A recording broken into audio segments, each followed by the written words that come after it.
मैं आपको एक अच्छी बात बताता हूँ। जिन लोगों को मैं दूर से बड़ा समझ रहा था, उनके नज़दीक जाने के बाद मुझे पता चला कि मैं उनको जितना बड़ा समझता था उतने ये बड़े नहीं हैं, बहुत छोटे हैं। उनके घर में समझाने के लिए जाते तो कितनी गालियाँ और कितने श्राप देते और चुपचाप बैठ के सुनना पड़ता है। उसका मैंने बहुत अनुभव किया, अभी भी करना पड़ता है।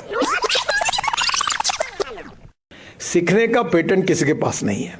मैं अक्सर लोगों को कहता हूँ कि मैं भी बहुत सामान्य व्यक्ति हूँ और आज भी मैं फुटपाथ पर खाने वाला, थर्ड क्लास में पिक्चर देखने वाला और नाटक पीछे से देखने वाले लोगों में से बड़ा हुआ हूँ।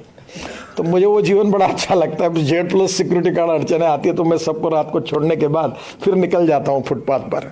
और मैं आपको एक अच्छी बात बताता हूँ, मैं बिल गेट्स से लेकर अमिताभ बच्चन से लेकर अनेक लोगों का, लता मंगेशकर से लेकर सबके मेरे बहुत अच्छे संबंध रहे। तो एक बार मेरे पत्नी से बात करते हुए मैंने कहा उनको, बहुत अनुभवी वाक्य, किसी के अपमानित करने का नहीं है।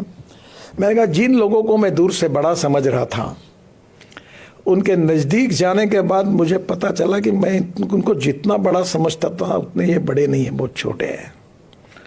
और जिनको मैं बहुत छोटा समझ रहा था, बिल्कुल ही, उनके नज़दीक जाने के बाद मुझे पता चला कि वो बहुत छोटे नहीं, वो बहुत बड़े हैं। मैं इलेक्शन में हमारे हिंगना तालुका में एक पारधी समाज की महिला को मैंने टिकट दिया था। तो मेरा आग्रह था कि उसको टिकट देना। सब पार्टी के लोग मुझे आकर कहे कि आपने दिया है तो हमें कुछ कहना नहीं है, पर यहाँ तो ट्राइबल कम्युनिटी में ये कम्युनिटी बहुत कम है, ये चुनाव नहीं जीता जाएगा। सब मेरे ओपिनियन के विरोध में थे और मैं उस महिला को टिकट देना चाहता था। तो मैंने थोड़ा सी गलती की, मैंने उसको 10,000 रुपये दे दिया और कहा कि काम को शुरू कर दो, उसको एश्योरेंस दे दिया।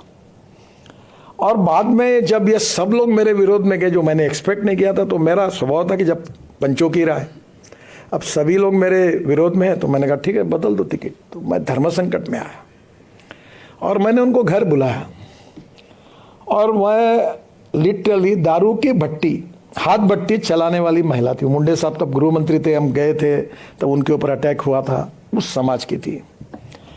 तो मैंने उनको बुलाया और उनको कहा कि देखिए मेरे से गलती हो गई कि मैंने आपको कहा कि आप टिकट पक्का 10,000 रुपये ले जाओ, गाड़ी लगाओ और काम करो, पर अब परिस्थिति में ये टिकट बदलना पड़ रहा है, आपको फॉर्म नहीं भर पाएगी, मुझे बड़ा दुख है, मैं क्षमा मांगता हूँ। बोले भाऊ काहे की क्षमा मांग रहा हो, कुछ मत नहीं। तुरंत उसने पर्स निकाली, 6,850 रुपये तुरंत गिन कर मेरे पास दिए और कहा इतने पैसे मैंने खर्चा किए थे, पर आपने नहीं दिया टिकट, कोई चिंता मत करो, पर अपने पार्टी की जो भी उम्मीदवार होगा उसका मैं काम करूंगी। और पैसा वापस किया और मेरे आंखों में आंसू है, वो चली गई।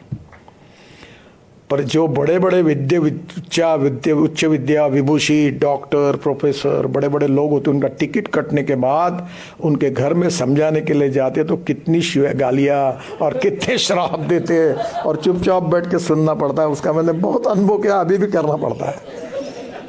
कैसा मेरे ऊपर अन्याय हुआ, बड़े बड़े लोग होते हैं, वो महिला ने मुझे सिखाया कि सीखने के लिए गुणों का patent, no one is perfect and no one can claim that he is perfect. उत्तम, अधिक उत्तम, सर्वोत्तम, अप टू इन्फिनिटी। हमारे बीच में कोई पूर्णांक नहीं, हम सब अपूर्णांक है। और ये समझते हुए जब जीवन में ऐसे छोटे छोटे अनुभव से हमें सीखने के लिए मिलता है, वही हमारी जीवन की पूंजी होती है।